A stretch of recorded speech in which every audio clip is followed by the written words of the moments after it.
Siis jego tichno. Jedan poslal mailen. Siis tässä on minut. Okei, try. So,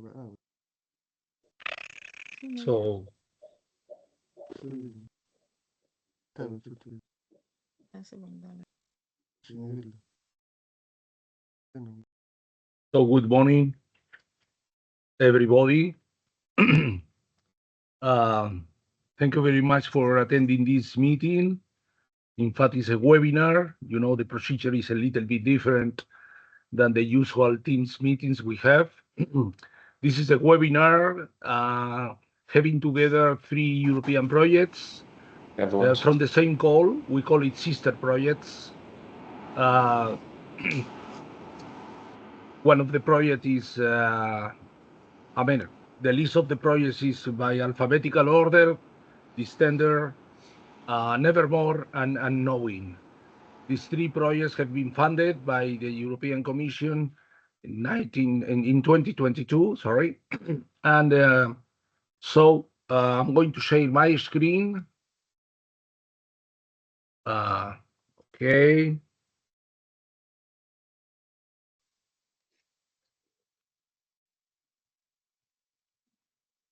I think you see my screen. Yes. Yeah, thank you.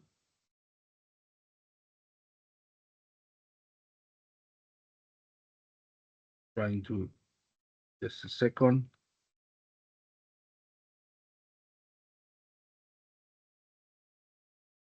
Yeah. Okay. So this is the street timetable we have. This is my introduction. Welcome and introduction to this webinar. I already mentioned that this is the the developing and adaptation and mitigation actions. This is the joint title from these 3 projects: DISTENDER, Knowing, and NEVERMORE European Union projects. The project which is running faster compared with the other 2 is DISTENDER, but the differences are very small. The 3 projects you see with this title is focusing on adaptation and mitigation actions, try to solve this problem from the climate change horizon area. Let me go to my first slide. As I said, the core topic for the 3 projects is a better understanding of the interactions between climate change, impacts and risk, mitigation and adaptation options.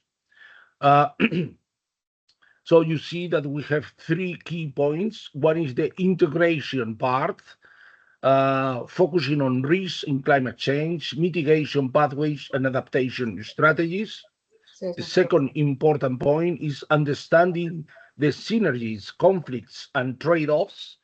Let me make an emphasis on trade-offs. Trade-offs are key issue for us and for the projects, for the 3 projects, because in many cases there are some contradictory effects in the strategies. So the strategy should be carefully analyzed from this point of view. And finally, we are focusing on reducing the tensions between mitigation and adaptation strategies. You see on the right part on the slide that ideally in the right and upper part of this slide, you see in the picture that we are focusing on 3 important strategies or solutions. With in both cases they have a plus. That means that they are actively operating in a positive way for climate strategies in terms of mitigation and adaptations. So, according to the plan we have, now I will speak for 5 minutes about the DISTENDER project, and then the next 15 minutes, according to the agenda I showed you before, we will focus with one of our work package leaders. She will talk about the different how to select the strategy for different case studies, and also select a set of indicators for the case studies involved in this tender project. So you see that we are a large project, about 30, now we have 30 partners. These are the geographical distribution of the partners. In the project, we have 5 core case studies and 5 followers. Let me mention that we go from Austria country, represented by the Ministry of Transport in the Austrian government. We go all through to the very local scale, represented by Guimarães city in the north of Portugal. And also follower case studies attending this meeting. Also, of course, we have Alcorcón, Lviv in Ukraine, Alcorcón in Spain, Miskolc in Hungary, Nova Gorica in Slovenia, and finally Valencia, represented by a foundation company in Spain. Again, 3 important points in this tender. In this case, of course, following the general points that we have for the call, we are using sophisticated tools from global models to produce a quantitative and qualitative analysis of the different case studies.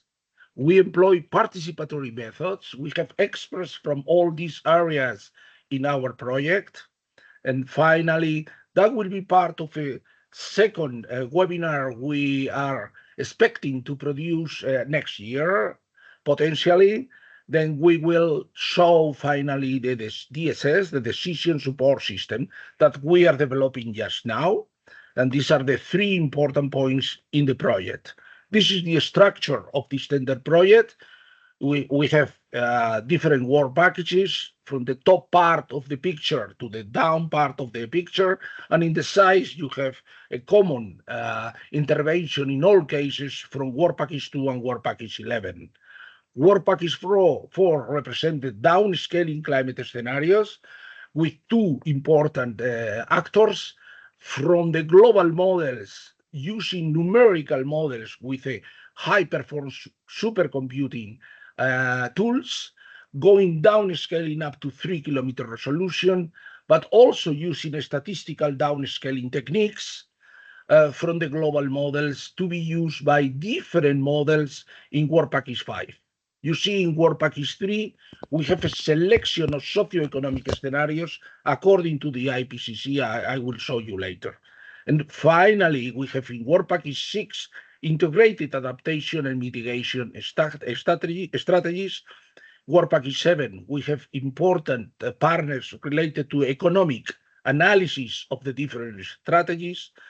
And work package 8 that we are doing now, decision support system. In the final year, we are 1 year away from the end of the project, developed by a company in Poland. So you see the concept of downscaling for all the cases studies, and you see on the right part an example of the importance of the local scale level, because climate change at local scale may be very, very different, compared to the global scale. When we talk about, in general terms, temperature will increase in Europe.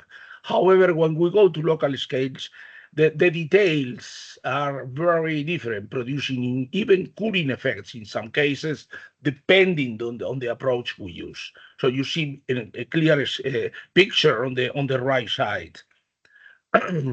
As I mentioned before, we follow the IPCC socioeconomic scenarios. We have selected SSP 1, 2, 3, and 5 with different solar radiation force reaction, represented by these points, 2.6, 4.5, etc.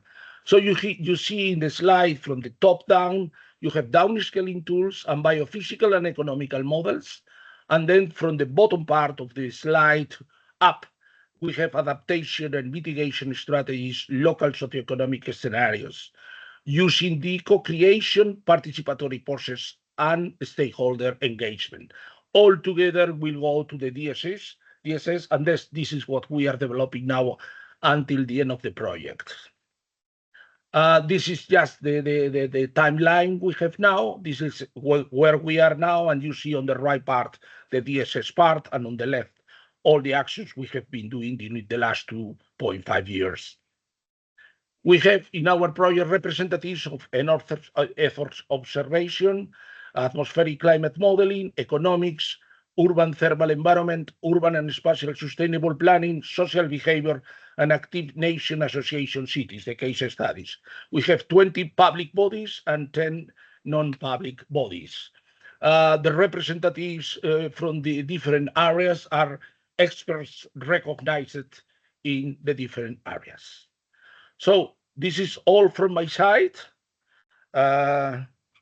So we are moving to the, according to the agenda, to the next point. The next point is from Anita, the leader of the Work Package 6, developing climate adaptation and mitigation strategies, procedures, results, and key indicators by DISTENDER.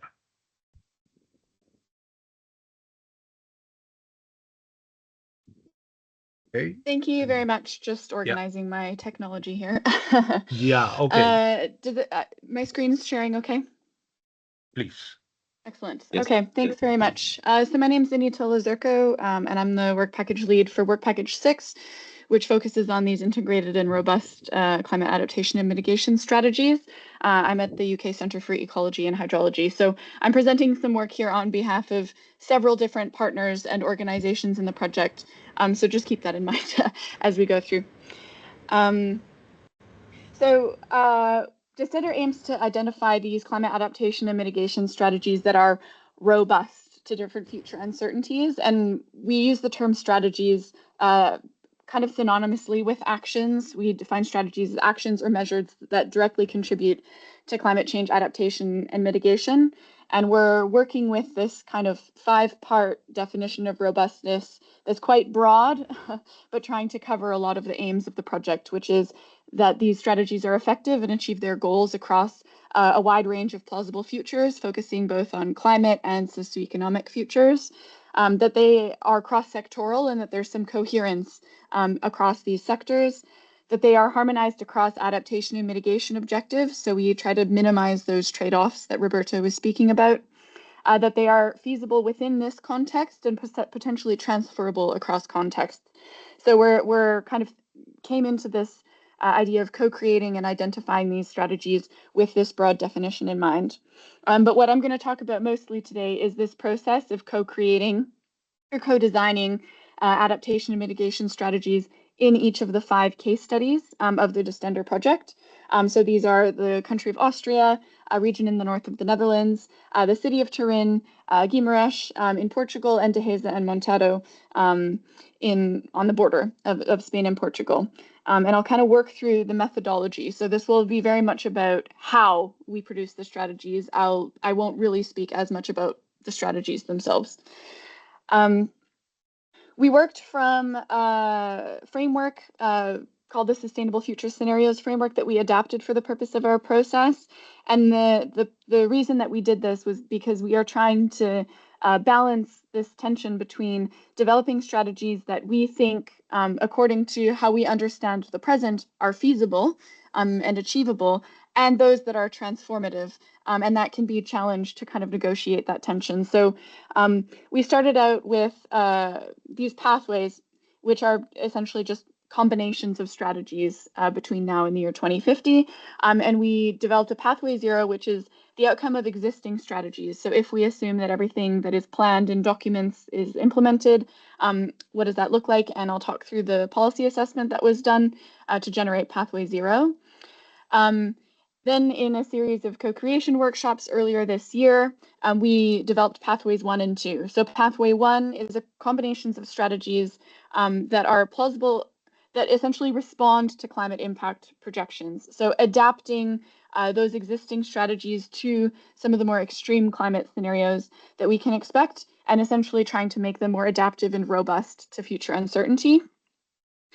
And then in the same workshop, we focused on trying a more transformative approach to developing these strategies, where we kind of got out of the present, did more kind of imaginative, creative exercises to try to really envision that desirable future, a climate resilient future, and developing transformative strategies, working backward from there to try to make those, in some cases, more ambitious. So the idea is that these are increasing ambition, but it's obviously way messier than that. There are very, very ambitious strategies already in existing policy documents. So this is just a guiding framework.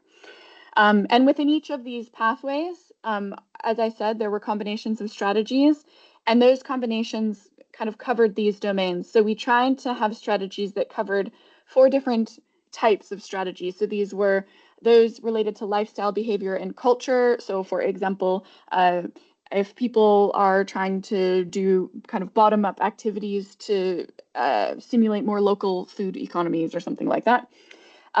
Governance, politics, and economy, infrastructure, technology, and nature environment, and knowledge, capacity, and innovation. So we had strategies covering each of those strategy types across a number of sectors, and these sectors differed in each of the case studies based on which sectors were most important in that local case. So getting to pathway 0 and how we actually came up with these strategies. So this was an assessment of existing policies led by the University of Graz in all 5 of the case studies. So individual measures for adaptation and mitigation were extracted from a series of policy documents relevant to each case, and then described according to a set of characteristics. So adaptation and mitigation, which sector they were from, their effectiveness and feasibility, depending on where they fit within the typology used by the IPCC's assessment of adaptation and mitigation options, any kind of identifiable synergies, connections, and trade-offs, etc. So you can see there were a large number of strategies that were evaluated and kind of combined. And these were all synthesized into a common format according to that strategy framework I showed you, so that we had a number of strategy types and sectors. And we actually fed these then into the workshops. So pathways 1 and 2, like I mentioned, were co-created in a series of workshops that involved a lot of people who are on this call across work packages in the project. And this kind of fit into a larger co-creation process where we have a series of 3 workshops. But I just for the sake of time, I won't talk about those for now, but if you're interested, you're welcome to ask questions about those later. So like I say, during the workshop, we used 2 approaches for developing strategies that were essentially offering different vantage points. We had the adaptive approach that started from the current system, i.e. the current policies that are implemented or planned, and how we might adapt them to climate change impacts leading to 2050. And then we had the transformative approach, which started from this vision of a climate resilient future and worked backwards to the present. And by combining those approaches, we aimed to develop strategies that were ambitious, cross-sectoral, and integrated, and yet still kind of rooted in the capacities of the case studies now.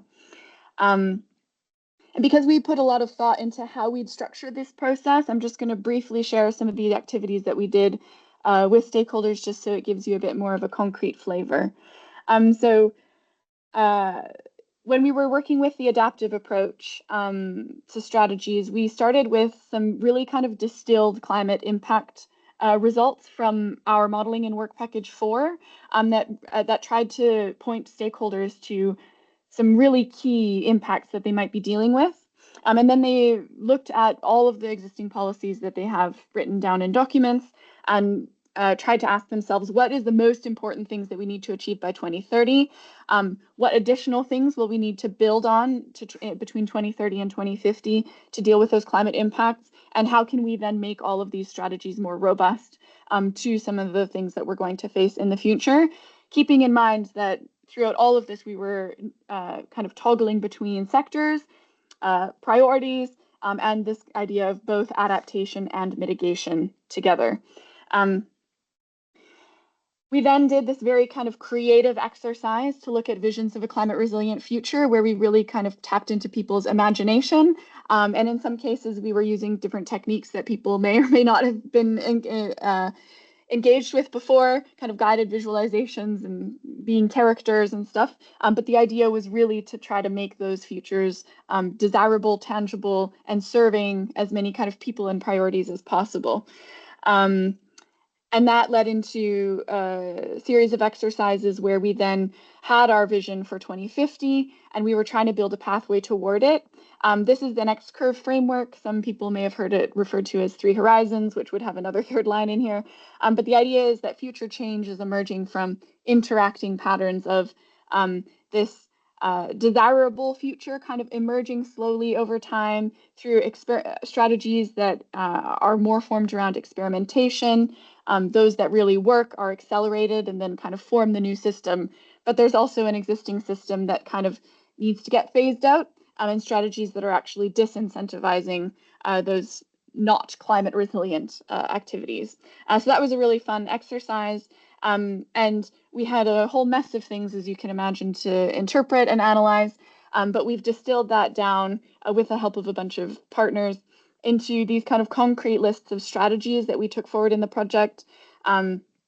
We have between 40 and 70-ish, I believe, strategies in each case, and that was needed to really cover the breadth of sectors and strategy types that we were interested in, and also to deal with this kind of dual purpose of adaptation and mitigation.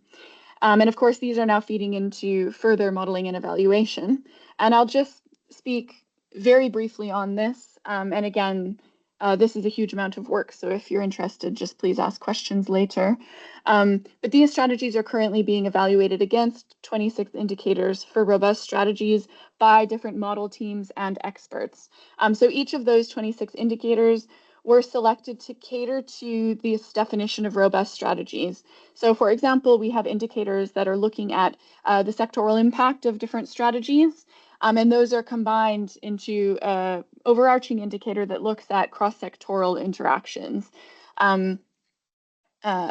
Yeah, I can talk more about that, but I won't, so I keep us in track. That evaluation will be feeding into a multi-criteria decision matrix, which will be displayed in the DISTENDER decision support system. So most of you are probably familiar with multi-criteria decision analysis, but essentially what you have is lists of actions or strategies or things you're trying to decide between. In our case, these are adaptation and mitigation options, and you're evaluating them against a range of criteria. Those are our indicators for robust strategies. And we have scores that score the ability of a strategy to contribute to those indicators.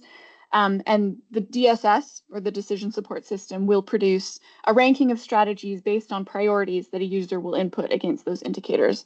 So that was a very brief, that could have been a whole presentation into itself, but a brief overview of the DSS.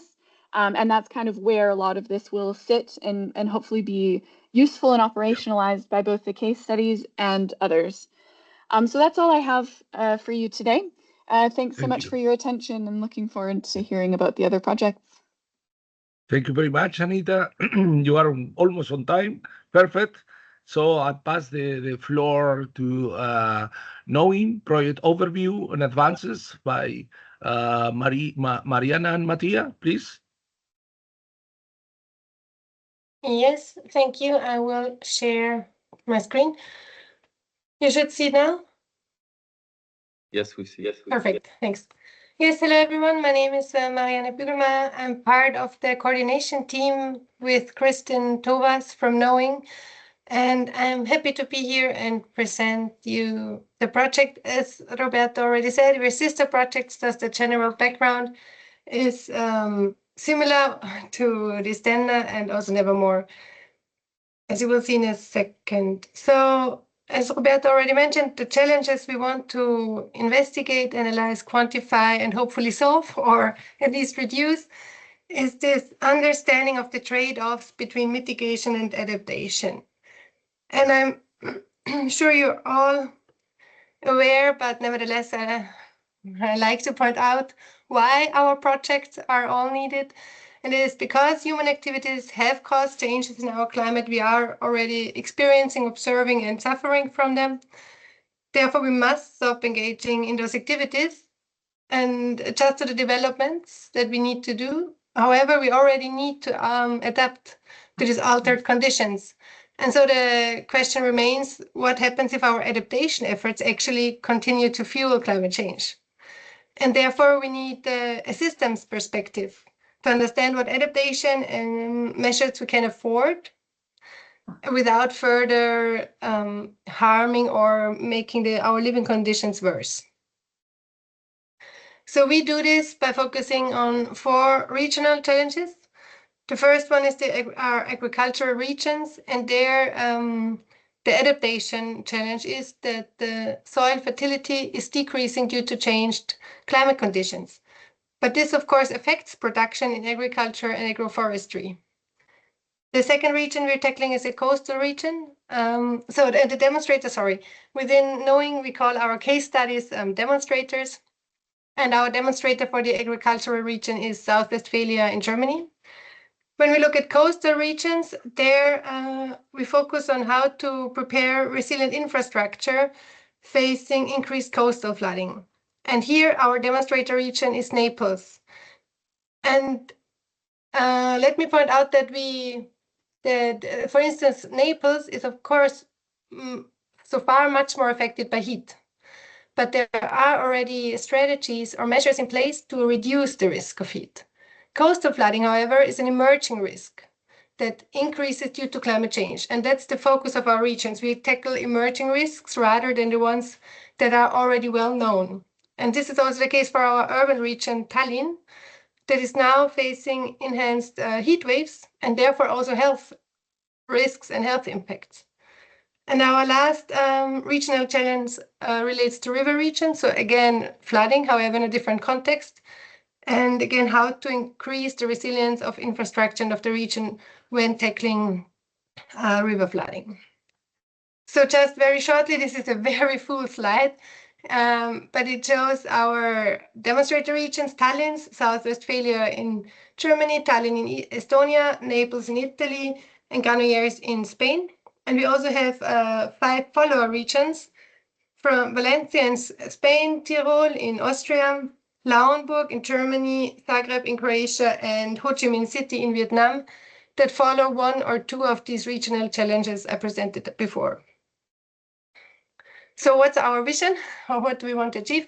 We want to achieve pathways towards livable climate neutral futures. And we do this by having 4 main work packages.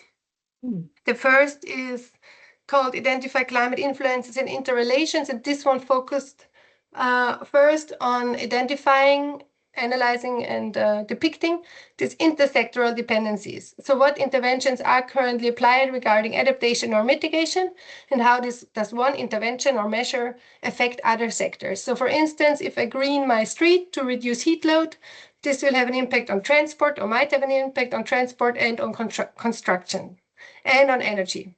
So there are intersectoral dependencies we investigated and depicted in work package 1, and the second big part was a behavior model that we set up. That was based on a huge survey done within our focus countries. Within the second work package, we developed the system dynamics modeling framework. I will come back to the system dynamics later on. WP3 implements the so-called domain model, so climate modeling, urban climate modeling, transport modeling, and so on. So the models giving the input to the system dynamics model. And work package 2 and work package 3 result in these climate mitigation pathways.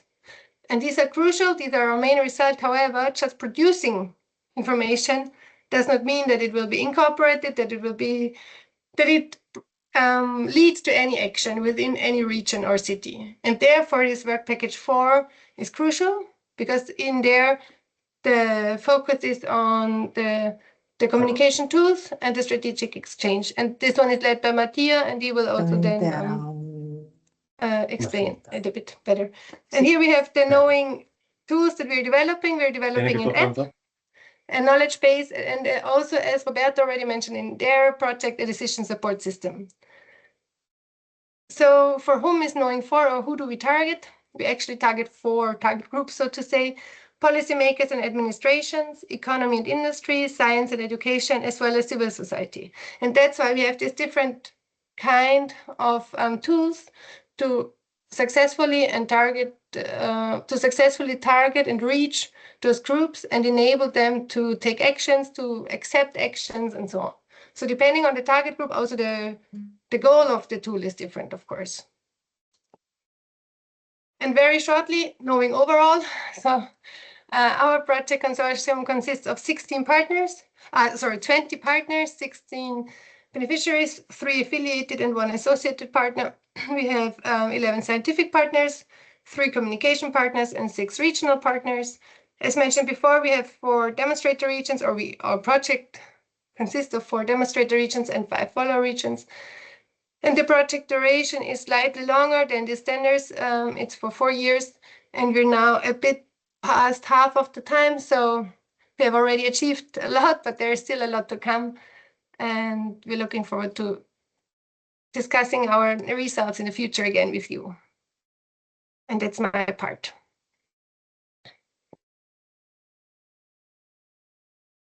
Matthias, yeah, I'm taking the screen, so I think you see it, so that I can be probably more rapid in transitioning the slide. Welcome, yes, as Marianne anticipated, my name is Mattia Leone from the University of Napoli. In Knowing, I'm leading the work package 4, which is focused on stakeholder engagement. You will see how this is very much connected to the modeling part. That's why you have a sort of joint presentation, and then I will leave back the word to Marianne to connect the work that we do with stakeholders to generating vision and priorities in the more formal quantified modeling approach. This is just to share a general picture, something that is actually connecting the 3 projects. We all are connected to the notion of climate resilient development as introduced by the last PCC report. We are focusing on targeting integrated mitigation and adaptation as measured intervention, but also delivering socioeconomic environmental co-benefits to communities, basically the well-being of people and nature that IPCC is talking about, linking, of course, also sustainability goals. We are trying to work on systemic approach, embracing the complexity rather than simplifying decision-making. So we know that decisions in these fields are hard to be taken, and that is why we are pushing for a robust approach in risk assessment and informing decision maker with the science-driven knowledge and tools. But also we are looking to the problem of transition and how priorities for well-being of communities and ecosystems should be equally or at the forefront of this decision-making process. So this is good in the sense that when the whole scientific community is kind of reflecting ideas and concepts that you have in your project, that's of course better. On another hand, I just want also to flesh out the importance of understanding, so getting deeper into the problem of climate resilience, understanding that the complexity of society is also basing, it's also making our approach a lot, let's say, reactive to things that are happening rather than actually understanding patterns of phenomena and multiple implication of decision and action at multiple levels. Ultimately, in the bottom of the iceberg, we see the mental models as probably drivers of many of actual carbon emission and impact, because it's the way we run our life, the way government take decision. And there is a lot, and I'm saying all of this because this is also part of the work that we are trying to do in Knowing. Marianne mentioned the behavioral models. We are connecting in a sort of a single approach and environment the work that we do on the technical side in informing decision makers and the work that we do to give impulse to general public awareness.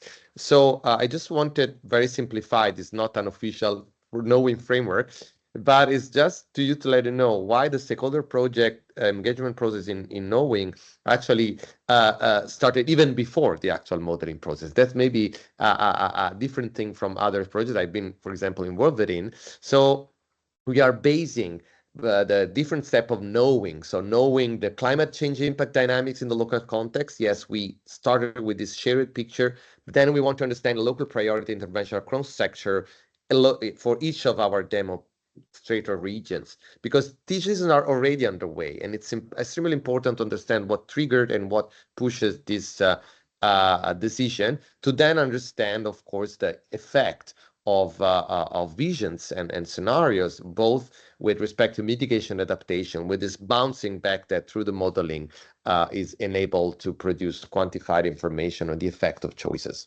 So I will briefly focus now on this, especially these two workshops. We had a series of 4 workshops along a pipeline of the project. We started creating a multi-stakeholder regional hub in all of the 4 locations that were presented. But then the core of stakeholder engagement happened in 2 workshops that we call challenge and vision workshop that has these 2 goals. So first, understanding the local challenge in terms of both common challenge for mitigation as anticipated, but also very local priorities in terms of adaptation and of emerging risks. And then prioritizing actions at a local scale. And then the second step with the vision workers is to build a shared vision and produce a timeline, a potential pathway towards integrated climate resilient development that is the starting point for modelers to then let us know, okay, then this is the pathway. What come out of this pathway? To do this, we organized a workshop activities through a sort of, we call the blueprint, because we wanted that all the demo were equally informed. So we have always a pre-workshop activity, and then based on survey and sharing of material, reporting from the previous workshop all the time. And then a workshop based on the 2 steps, always information and then interaction with different steps. So you see here the example of a survey that we did. It's in Italian language because I took the one dedicated to Italy in Napoli, but we had in all the local languages, of course, engaging stakeholder from local context required also to break the English barrier that is not helping to have a large group.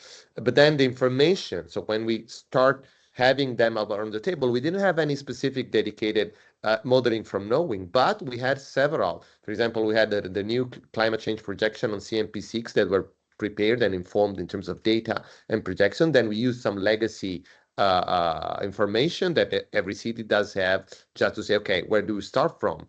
And then also more intuitive kind of information to understand what does it mean to have an integrated approach to mitigation adaptation. But this is only the starting point for the interaction, when the stakeholders are called really hands-on to start giving their priorities in a nice sticky notes way.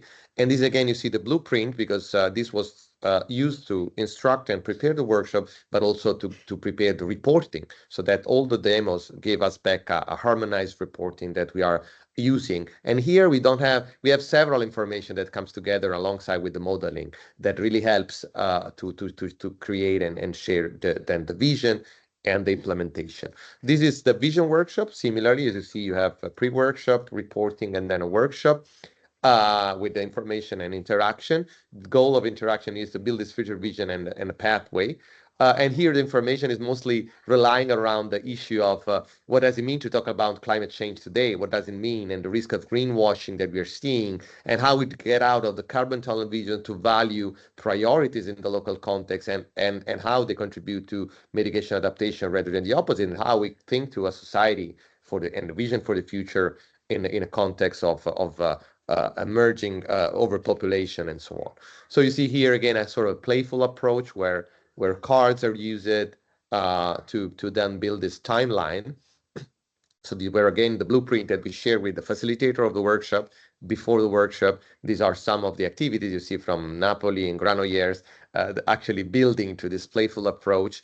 And this is basically what then becomes the input for the modeling, a series of intervention and plan around a timeline that integrate not only activities that are currently in place by the cities, but also specific measures that they were coming from the previous workshop. So it's a sort of progressive knowledge building where we don't lose the memory of the previous step to then incorporate everything. So at the end, I forgot to put the slides here, but we have a harmonized report for all the regional context that is supporting the planning and of course the modeling. But this is the last slide. As a counterpart of this, we also have how we do translate this as information for the general public. And in our website, we are using basically the same systemic approach and modeling and integration of mitigation adaptation for storytelling in a nonlinear way, where you do understand the synergies and trade-offs and response risk of multiple actions. And here we see two of the topics we are focusing on, but especially on the Knowing app that you can also play a little bit around with QR code, which is basically trying to condense this information. Exactly also the one you see. Maybe you see here in the bottom a sort of a pathway timeline is the one from the Napoli case, where we transfer to the whole community the findings from the project, translated in a way that in this game design approach to make it understandable or relevant to general public, and always with a demo section, which is on local language for demo. So I think I can live with this. Again, the floor to Marianne, because that's where we transition from this pathway that becomes, quantification of intervention. Thanks a lot. I will just now very shortly, just a few slides, display how we model or how we quantify these interventions and that were collected in the Visions workshop. And you already saw this slide, so we have those 4 regions. And I mentioned that they have adaptation challenges, but what they all share, of course, is the common goal of climate mitigation, which is the principal goal also within the project. So adaptation has to be affordable within the big goal of mitigation. And so I mentioned before in work package 2, we focus on the system dynamics model. And I will now show a slide of one part of our qualitative system dynamics model. And this is to show you how we tackle these interactions, these intersectoral dependencies. So here, for instance, we focus on this climate impact context, heat and health, where Tallinn is our demonstrator. And for instance, if we look at the sector housing and we say, okay, we want to implement adaptation measures to decrease the heat stress and heat load within housing, what can we do? We can implement cool roofs, green walls, improved housing standards, and of course, air conditioning. But if we do one of those interventions or all of those, they of course have an impact on other sectors. So for instance, on public health, which is positive because we assume that the health is increasing due to the decreased heat stress. However, when we look at energy, implementing air conditioning probably has a bad impact, or if it's PV based, so solar panel based, it's interacting with the energy system. And this is what we are trying to depict here with this qualitative system dynamics. These orange ones are adaptation measures. We also implement, of course, mitigation measures, such as energy efficiency in houses or reduced demand. And then there might be sector responses. So if you say, okay, all houses implement air conditioning, this might lead to a shortage in energy supply. So we might need backup generators or whatever. So there are hundreds actually of interactions and intersectoral dependencies. And with qualitatively, we try to depict them as comprehensively as possible from literature and from the input from our expert advisory board. This was qualitative. Quantitatively, we do it as much as feasible within the resources we have. So this is the example of Tallinn again, so heat and health, because the system dynamics, to get it in a quantitative state, needs input from these domain models I shortly mentioned before. And here is one example where it's depicted on how we approach this. So we have different kinds of models. For instance, energy supply, energy demand, transport, urban climate.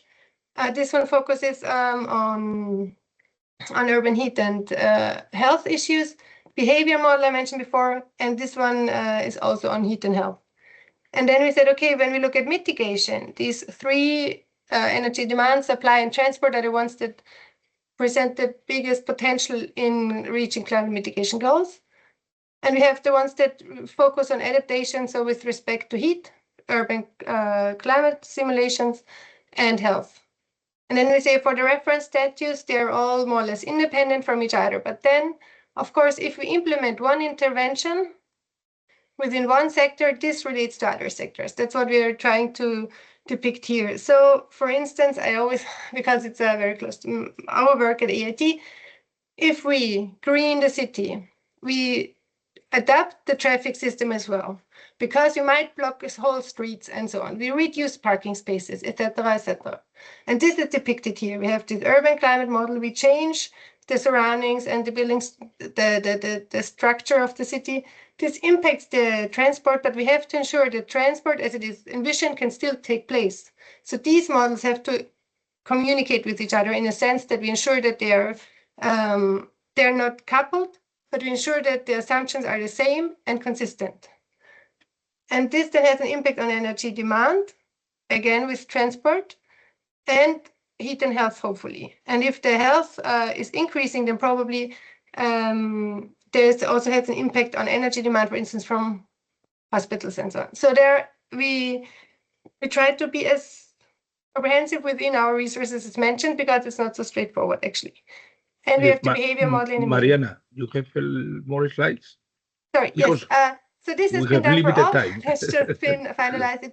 And what's the goal is that we get these pathways, as mentioned before. So we have a pathway that we're envisioning until 2050, but then we see that it's too little. It's similar to what Roberto's colleague from WP6 displayed on how to get the pathways correct. We do it with the backcasting and the system dynamics, and that's it. Yeah, and I can drop that. Sorry. Thank you, Mariana. Thank you very much.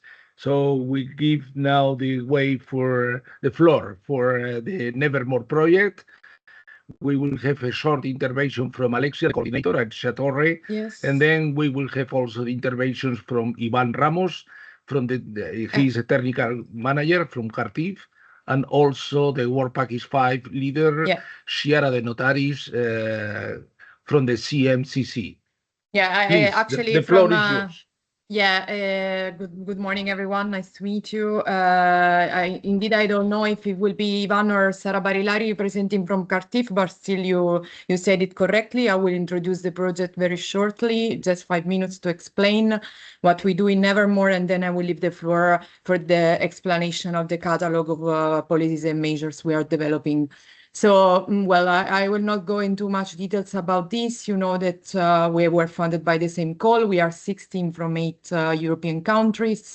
And as knowing, we have the same timeline. We started in June 2022 and we will end in May 2026. So it's 4-year project. These slides summarize the objectives of Nevermore, which are basically similar to yours. So, of course, promoting production of shared and interdisciplinary knowledge on climate science, involving multiple categories of stakeholders in the scientific discussion, but also in the design of effective mitigation and adaptation policies, assessing through global and local models what are the impacts, risks, and vulnerabilities of climate change at different scales. And then making available the results of these modeling activities through decision support tools, all integrated in an ICT toolkit, which is a user-friendly set of tools that will allow multiple categories of stakeholders and in particular policymakers to visualize the results of the modeling activities. Finally, more on the awareness part, informing citizens of the effects of climate change and also future scenarios, and valorizing the research of our results through international cooperation, for instance, as you mentioned with the IPCC network, but also Covenant of Mayors, the mission adaptation to climate change. Our modeling activities, so at the global and European level, what we are doing is that we are upgrading the William Integrated Assessment Model, which is an open source system dynamics policy simulation model, which was developed by the University of Valladolid in the context of a previous project. It includes 8 modules, as you can see in this figure. And what we are doing in Nevermore is that we are improving all of them, but in particular the climate one.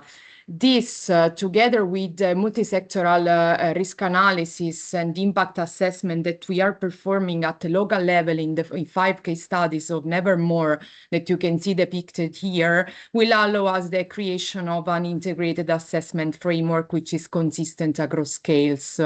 So we are working with 5 case studies, all hotspots of climate change in Europe with different challenges also, and all of them through close work with the local community of stakeholders allow to identify local risks and also a main sector to work on, as you can see in the table. They are all different one from the other.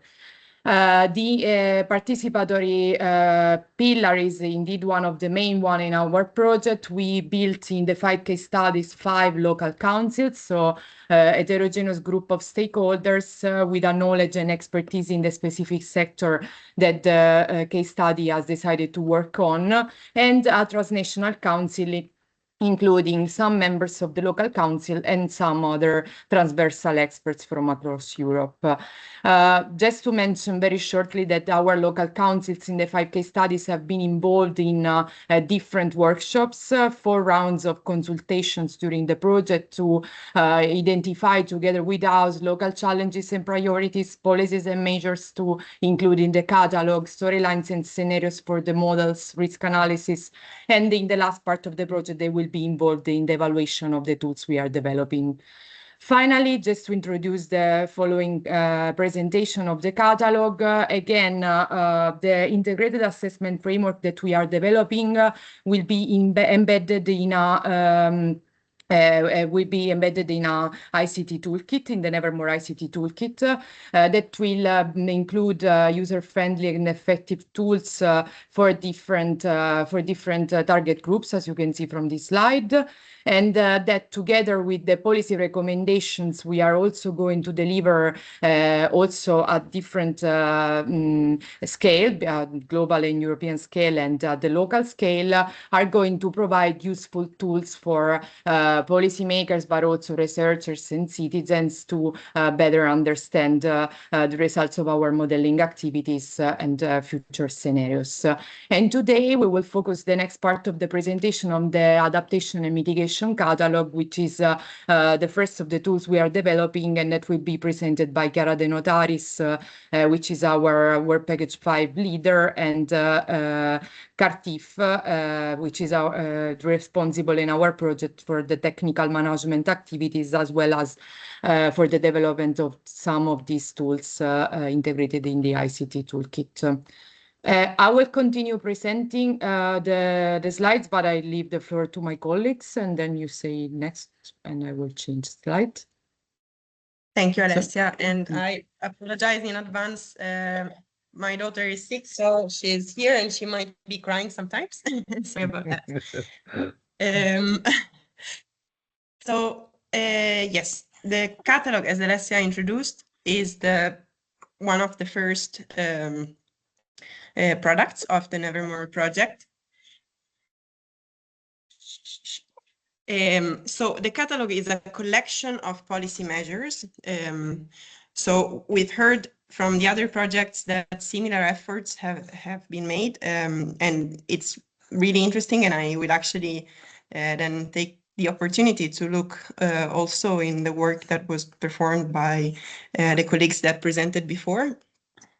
So what we did was to identify and analyze policy documents at global and European level. And this work was performed by the technical partners in Nevermore. And we focused, of course, on policy documents that dealt with climate change within different sectors. So at this global and European level, we analyzed 85 policy documents. And at the same time, we asked case study leaders to identify and analyze policy documents at national and local level, dealing with climate change, but focusing on the sectors that were with the highest priority in their context. So we asked them not to focus on all the sectors that Nevermore deals with, but just on the sectors that were with highest priority for them. So in total, 42 documents were selected and analyzed at case study level.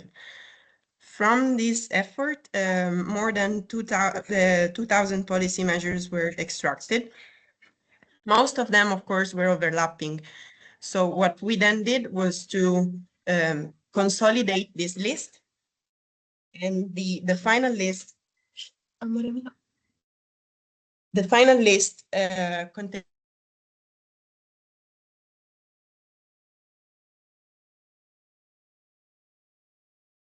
We don't hear you, Shara.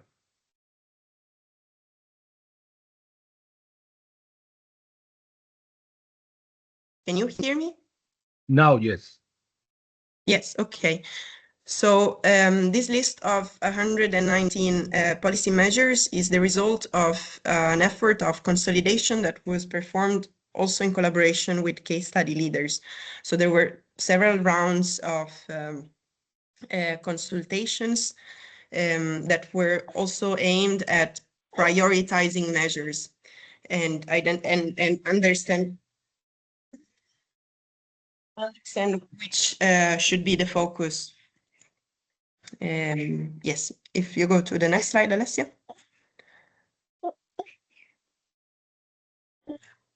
If you go to the next slide, Alessia.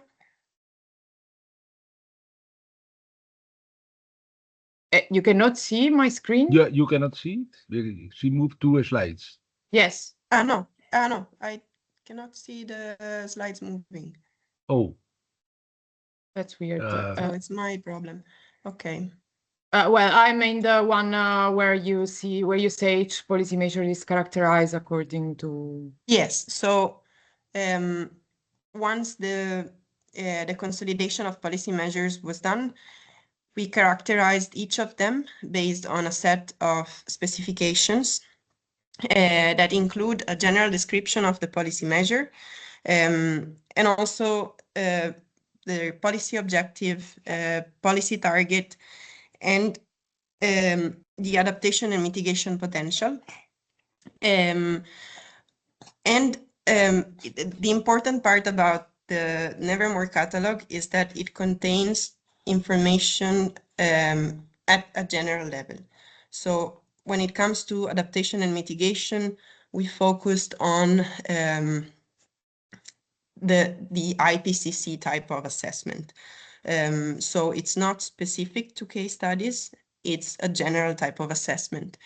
And the same regarding the assessment that we made about the impacts of the policy measures and the resources needed for their implementation, which was done by expert judgment. So we involved all technical partners in Nevermore according to their expertise, and we asked them to assess impacts and resources needed for the implementation of the policy measures, taking into account the European perspective and a time frame up to 2050.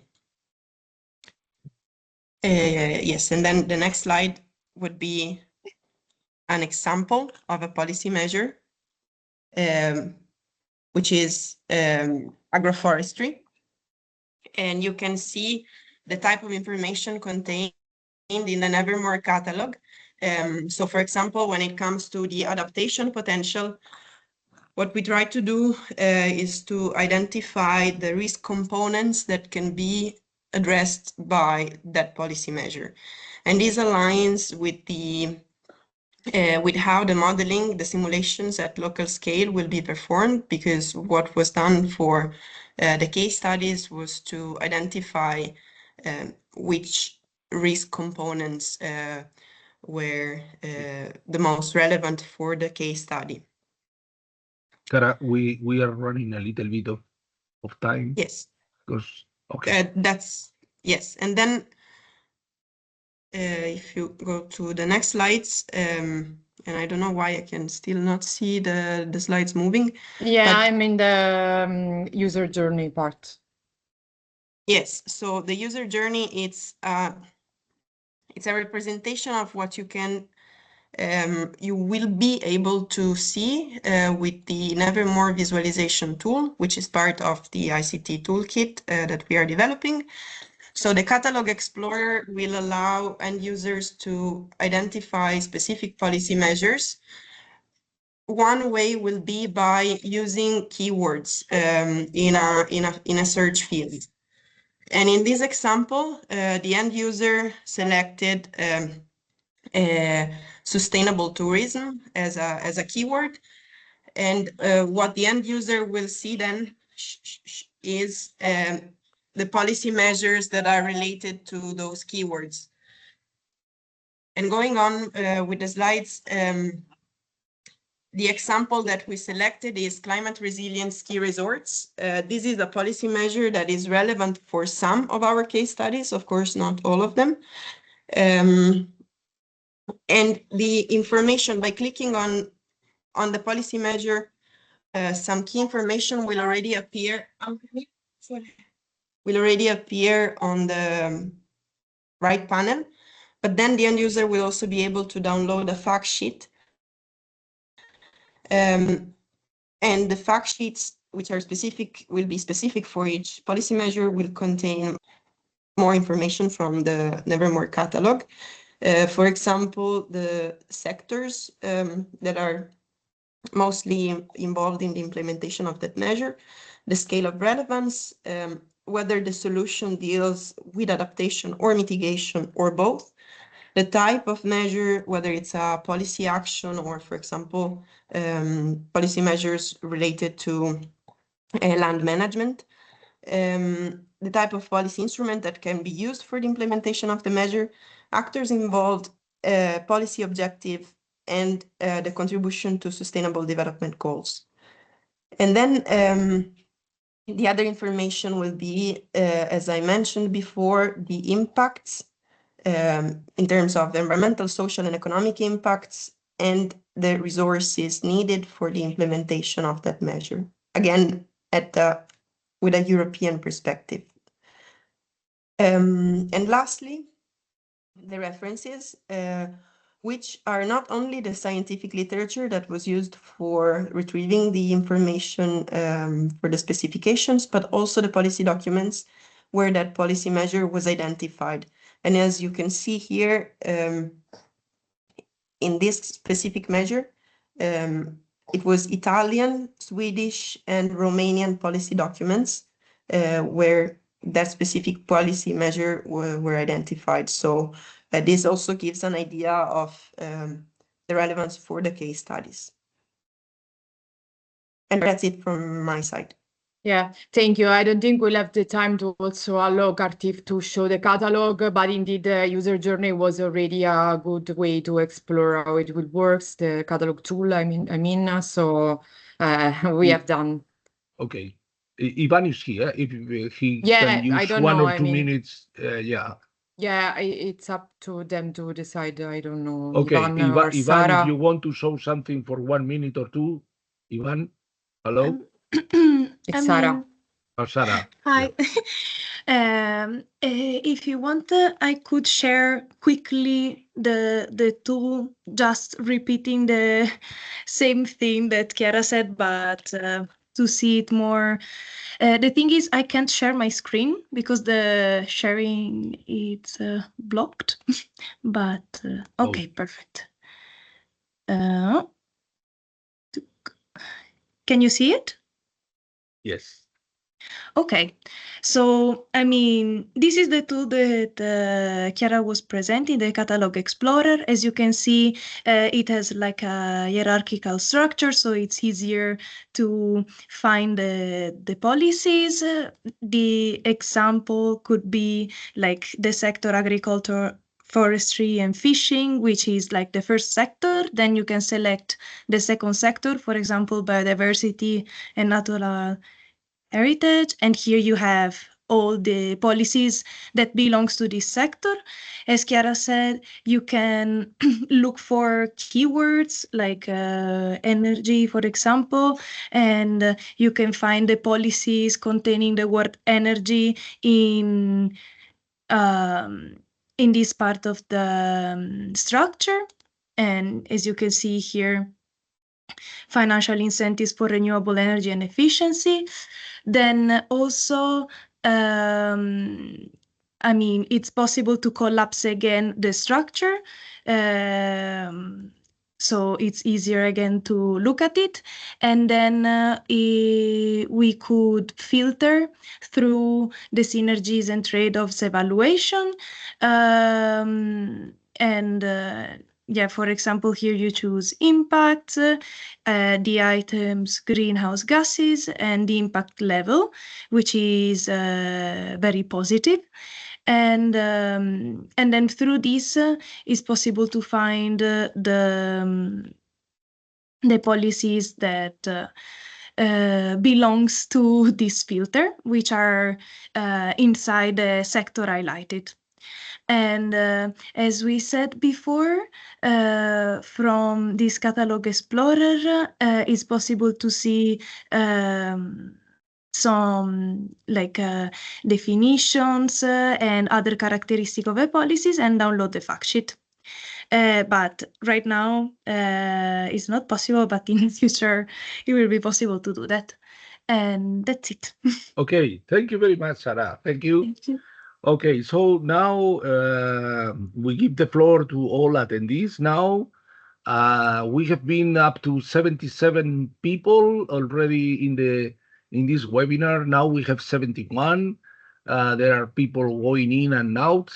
So in any case, I will show you potential questions, but you don't have to follow exactly these questions. These are just questions you see in your screen now for discussion until, the next 25 minutes we have for this webinar, or you can really ask for any question you may have. So please raise your hand using the Teams system if you want to make any question, please.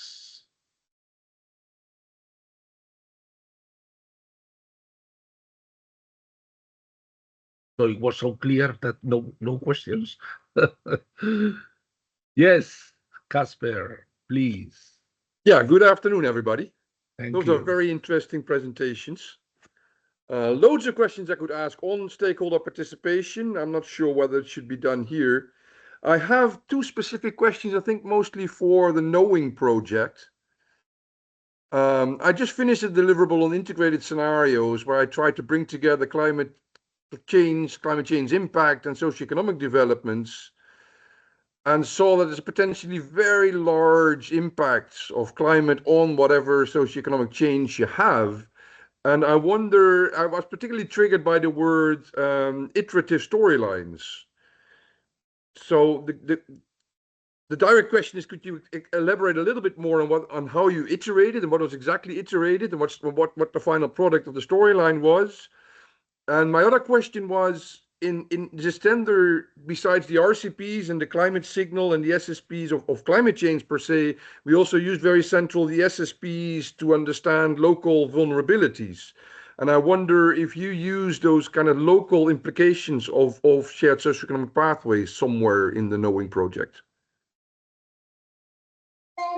Marianne, I don't know if you want me to take this one or as you wish. You start on iterative storytelling and I can add whatever. Okay, so first about this iteration, in a sense that the assumption that we base upon is that the region are already acting, of course, for climate resilience in their own way, and what we wanted to gather was also an understanding of the relation of the action that are taken with a more long-term vision and specific targeted goals. So this idea of linking the stakeholder exchange to the modeling as a sort of iteration, it looks like this. We start from a sort of a baseline approach. I'm sorry, it's just the kid is always around, and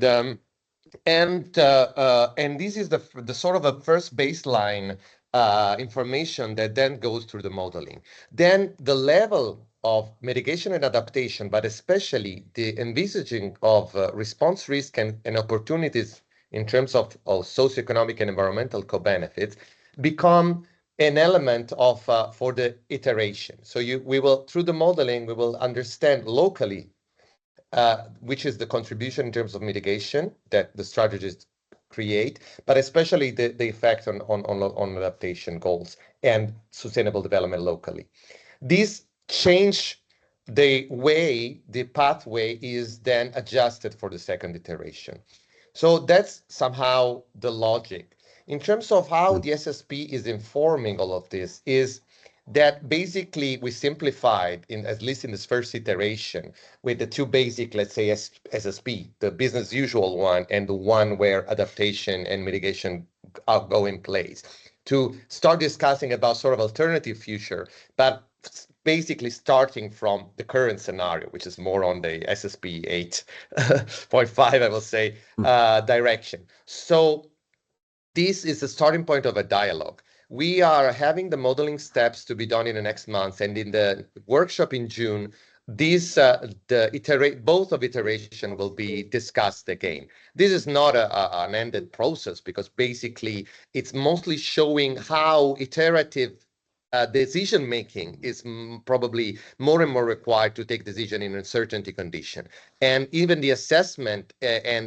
of solution and implementation and programming implementation of that must be subject to a periodic iteration in terms of assessing effectiveness and adjusting, let's say, the way.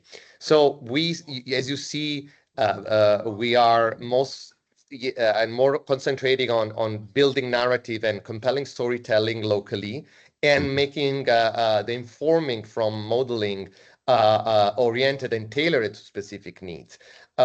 It's a challenge in our project now to see how this will be actually informed by quantitative modeling results, and especially system dynamic modeling, which is another work that is not completed yet. So we are still a bit in the middle. We're seeing more the challenges, but also I'm seeing several anchor points with DISTENDER and knowing that with DISTENDER and NEVERMORE that might help us in connecting to what's also available out there to support this process. I think that we are pretty interestingly aligned with respect to how to embrace complexity in decision making and changing the way towards climate resilient development, in locally especially, but understanding the global dynamics and the multisectoral connections.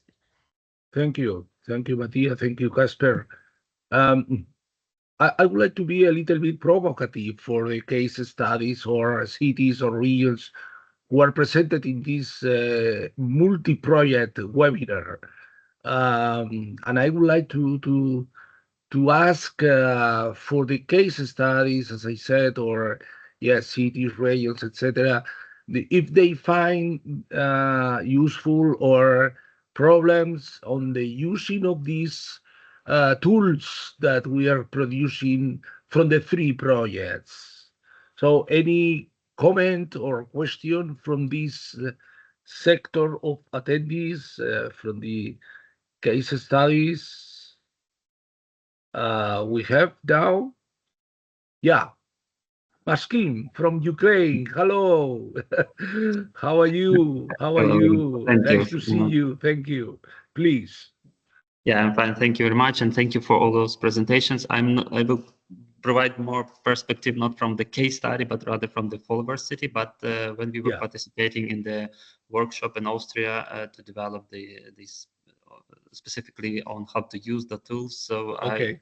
Actually, honestly, we found it really interesting for municipality, also like city of Lviv. But I would rather say that there's kind of a lack of knowledge on how to integrate it into real decision-making processes in cities. Yeah. And I would maybe also have some thoughts during the presentations that many different tools could be utilized by municipalities. And there are also not only within the project, but it's maybe starts like the point when we should start to disseminate and communicate to other municipalities which are not parts of or not also case studies, because in parallel I would say that we, for example, city of Lviv, we are currently working closely with the UNDRR, for example, and they were looking for different tools and methods, what to use in order to support at least resilient hubs they have within the world, and especially in Europe, they have many of them. So they were looking for different tools, and I participated in the last some meetings with them, and honestly, their tools are much, let's say, your tools, like tools from the DISTENDER, Knowing, and Nevermore projects are more advanced, and I would recommend them that they could at least talk to us. Thank you. Get to know about what should we do within municipalities. Yeah. Yeah, and also it's a great, let's say, so my idea is that those tools need to be somehow disseminated, maybe broader, and by testing we could learn more on how those cities could, different cities and different realities, contexts could adapt different methodologies, different tools to their strategies. We, in particular, City of Lviv, are really interested in using, and we will not use only DISTENDER tools, but I would now say 100% sure that we will get to know more about Knowing and Nevermore in order to adapt it to our circumstances, as we are currently working with the regional government on, they have their climate adaptation strategy more on the regional level, and we would like to scale it down to the city of Lviv. So we'll see how it will work, and we'll suggest to them also different tools that they could also use on the regional level. Okay, Maxime, thank you. For those who are not knowing, Maxime, he's from the city of Lviv, as he mentioned, but I have to say that at the beginning of this tender, between the funding notice from the Commission and the real contract signature, between January and June 22, unfortunately, the war started, so we had to move, in agreement with Maxime, we had to move Lviv from being a core case study to be a follower, because it was somehow difficult to forecast if the city of Lviv during the war was going to fulfill all the really demand of data to run the model. So I thank you very much, Maxime, for your comments. Now I see another hand raised from Cabel of the company in Valencia, Jose. There is one I more. think that yes, I think that Alexia had was it before. before. Yes. Sorry. No, It was in the other part of the problem. screen. Sorry. No, Alexia, please. Alexia. No problem. I will not answer the question because there are some case study representatives from our project in the call, so maybe they can bring better than me their perspective. But I completely agree on what Maxime said, because we basically collected the same feedback. So there is a lot of interest, but still in some cases a lot of difficulty in understanding how they can actually integrate those tools in their daily job. No, I just had a curiosity about your projects regarding these follower case studies, in the sense that were they there from the beginning, or they were included during the course of the project? The city of Lviv, from the proposal, they were a case study, core case study. Okay. So the models were going to be running over Lviv, as we have done it for instance, the northeast of the Netherlands. Unfortunately, because of the war, he was moved to be a follower, and Turin took the place. Okay, Turin, understand. Yeah, Turin, also represented by Alexander now here, and the original is Irene, but I think Alexander is also present. I think so, but I'm not sure. Anyway, it's from But Turin. I think also, Roberto, the question was if followers cases were since the beginning of the project. Yes, he's the follower from the beginning, but the followers will have a very important action during the last year, because they will evaluate the DSS. The tools. Trying to be, let's say, something outside of the project, because they are in the project, but the cities have not been modeled, so they will evaluate the DSS the Okay, middle of so next year. they are not involved in the co-design and the co-development of the tools, but just in the evaluation, and they are like early Exactly. adopters of the Yeah, tools. the Okay. difference between a core Makes case sense. study and a follower is the core case studies have received all the methodology, the models, complex models from the different universities have been running over these 5 cities. They follow the procedure. Now they will act as not external but since they have not been involved in detail and the models and the pictures, I mean the maps. We have not produced much of the city of Lee, for instance, or the other 4 followers case studies. They will evaluate as more or less an external or future user, the DSS, but this will be most part of the second webinar next year. Just shortly from knowing perspective, they've also been involved since the beginning. However, this sometimes caused a bit of problems in the sense that they were already a long part within the project without being tackled specifically. But so in contrast to DISTENDER, they will evaluate or they are part of the setting up the tools, not the knowing app actually. This is kind of a part, but the decision support system, they are integrated because the decision support system will of course display the pathways for the demonstrators, but the huge pool of users are the regions beyond the demonstrators. So therefore we integrate them into the setup of the decision support system. Okay, thank you. That's clear. It's interesting because we do not have followers, but I think that probably maybe if it's interesting also for you, we could think about some cross-evaluation activities of the tools. So this is something we can discuss maybe in the future. Thank you. Okay. Yes, Jose from Cabeloce. Yes, just to mention that in the DISTENDER project, there's a work package that tries to support co-case studies and followers to follow up this process because it's quite technical. So it reflects that these kind of tools require some support, but the learning curve is exponential at the beginning. But I think once the local stakeholders or the local decision makers or the regional and in general, the decision makers are taught and they are trained and they are used to these tools, the use can be very positive. So although it's challenging, it's worthwhile. Just to make it short. I just want to add what Jose mentioned for DISTENDER. It has been very important and beneficial from my point of view to have this company as leader of Work Package 9 and working as an interface, Alexia, between the core case studies and followers and the scientists, because the scientific language for these complex numerical models sometimes is almost impossible to be understood by the core case studies. That's why we need this expert company, Cabeloce in Valencia, acting as an interface, and it has been very beneficial. And as Jose mentioned, after the first impact, and when the policymakers get some familiar, or they are becoming more familiar with the system, then the dialogue is really important. Yeah, I totally agree with that. We have the same, it's a role that actually another unit here at FBK covers in the project of this, not just the coordination of the engagement activities, but also like this facilitation. Exactly. This is very important. And particularly, we have another core case study, who is Manuel. Now he wants to talk. Manuel represented EURAF, the European Federation of Forestry, Agriculture and Forestry. This is what we call something like an economic interest group at European level. Also, there are many of them represented as a lobby in Brussels.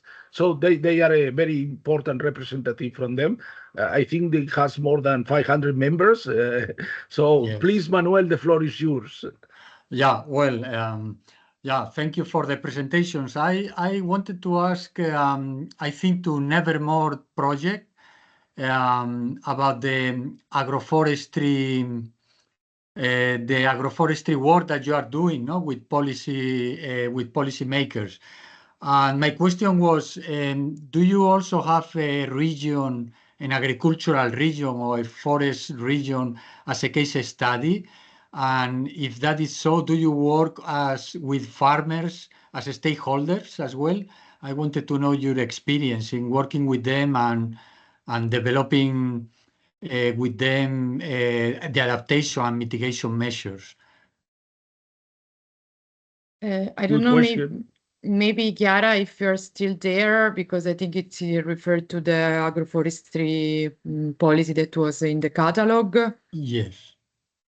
Yes, but if you could please, because I had a bit of background noise, so I'm not sure I completely got all the question. Yeah, well, So it was about the relevance. Yeah. Yeah, the question is if in your project, if you are working also with farmers who are stakeholders, that you take them and I mean, like doing workshops with them and asking them if about the adaptation and mitigation strategies, because I saw in your presentation that you have agroforestry as an adaptation and mitigation strategy. In the catalog. And Yes. I wanted to know more about that, about your work on that. Yeah, so the it all goes through the local councils. So in each of our case studies, there are relevant stakeholders that have been involved since the beginning of the project, and they are part of this local council. And we had several consultations with them. The work that is done with the stakeholders is mostly focused on the sectors that are identified. Identified as priority sectors for them. So not for all case studies, for example, agriculture would be a priority. Yeah, exactly. What I wanted to mention that for 2 case studies, agriculture was selected as a priority sector. These are Sitia in Crete and Danube Delta region in Romania. And I see that there is a raise then from Daniela because she's the case study leader for Romania, and she is the one who built a local council that I also think it includes probably farmers and also representative from the Daniela, yes. Please. Hello, everyone. I hope you can hear me. Yes, in the Danube Delta in Tulcea, we have agroforestry as a vulnerable sector, which was identified by the local council as a case study. We organize it here, and the members are from different institutions, public institutions, NGOs, and private companies, and also the public administration, the city hall and the county council. And this specific policy was identified by the members from Department of Agriculture and I don't know the exact translation in English of it's a research institute that works with seeds and with certified seeds. And this specific policy was considered extremely important because, as you know, on European level, farmers receive some incentives for different agricultural crops they cultivate, and they linked this specific policy with giving this incentive only for certified seeds, and they would like to adopt it and include it maybe in a future local strategy. Okay. Yeah. When if this strategy and these measures are going to be is going to be I don't know put into public debate, of course farmers will also attend in order to identify the best way how this policy should be implemented. Okay, Daniela, thank you. Thank you very much. I think the main difference between Europe and your explanation is that Europe is more, I mean, it's not in the local government. They are working with the DESA, and this is an initiative from the scientists, at European level. So it's more an economical make economical lobby in Brussels, But in your perspective, which is okay, is the most general perspective in this type of projects is from the local governments to provide these incentives to these users of seeds. Yes, but the objective is similar, Okay, I think we are just 1 minute away from closing this nice webinar. I would like to thank you very much to all people who has attended this webinar. And then you know that this webinar will be put in our website, DISTENDER, the recording tape, I mean the file, and you can see it in the next 1 or 2 days from DISTENDER website. And I'm not sure about the others, but I think the others can also see it. Jose, any final comment? No, just to mention that to remember that the role of case studies in I think all the projects is very important, and they are very active in general. So it's very positive for all the processes. So we must be very thankful for them, and they are really key in our projects. So it's just to remark that. Okay. I agree. Thank you all of you. Thank you all. Have a nice time. Have a Thank nice you. time. Bye-bye. Thank Bye-bye. you. Bye. Thank you. Bye. Thank you. Thanks. Thank you. Bye. Thank you. Bye. Bye-bye. Thank you. Bye. Bye-bye. Bye. So